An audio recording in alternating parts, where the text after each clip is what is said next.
Greetings to all the beautiful people of Fako Division. My name is Ikami Efange, and I come from one of the villages in Small Support in Boya.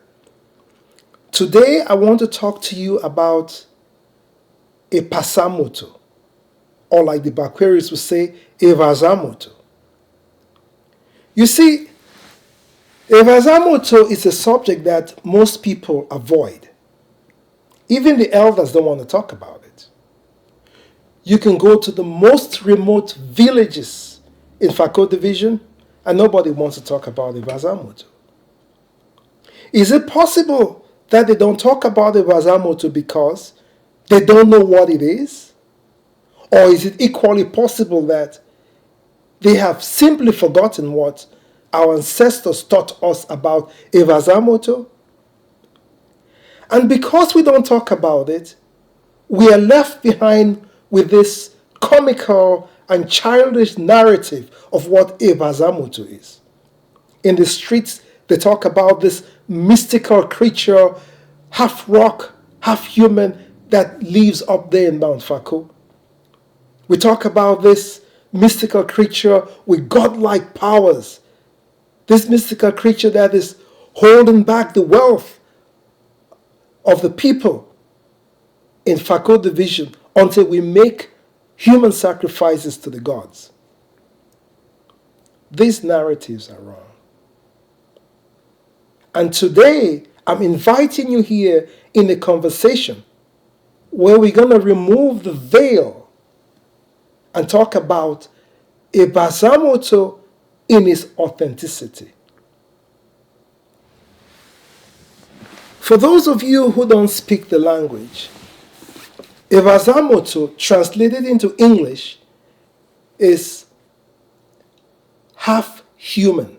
EPASA, half, moto, human. You see, our ancestors taught us that inside every single human being, there are two sides. There is the good side, and then there is the bad side. The good side within us dwells on forgiveness, kindness, tolerance, and good nature, if you may. The evil side within us dwells on anger, agitation, frustration, fighting, stealing, killing, and so on. Our ancestors taught us that in order for us to live in a civilized society in the villages, we ought to wrap up the evil side within us and go hide it somewhere far, far away. The place where they collectively agreed to go hide the evil side within themselves is far up there in the mountain. You do remember that in 1891, there was a war between the Bakweris and the Germans.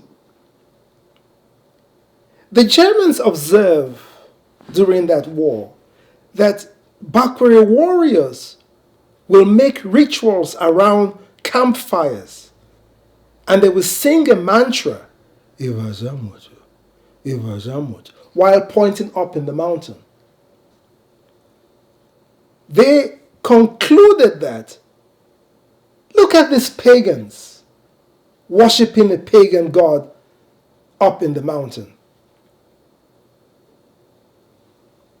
What they did not realize was that these warriors were collectively asking the evil side within themselves to come back from the mountains where they had stored it and come give them a boost in this war. The tragedy is that the European version of EPASA MOTO survived.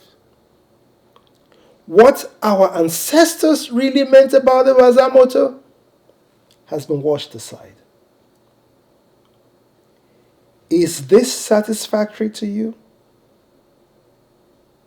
If not, you should come join me here in this channel, where every month we're going to release a video where we talk about the authenticity of our culture. If you have questions about EPASA MOTO, which I know you do, write them in the comment column behind here, underneath this video. And we will answer them to you in another video. You see, a lot of people will want you to believe that our ancestors were savages until Alfred Secker arrived here with his Christian Baptist religion of forgiveness and kindness. Really. They'd like you to believe that we did not have our own ways of discipline before that religious hero came to our land. Come on. You see, I've put my head together with a few intellectuals from Fako division. A few of us who insist that the authenticity of our culture should be re-established. A few people who insist that we should start thinking for ourselves.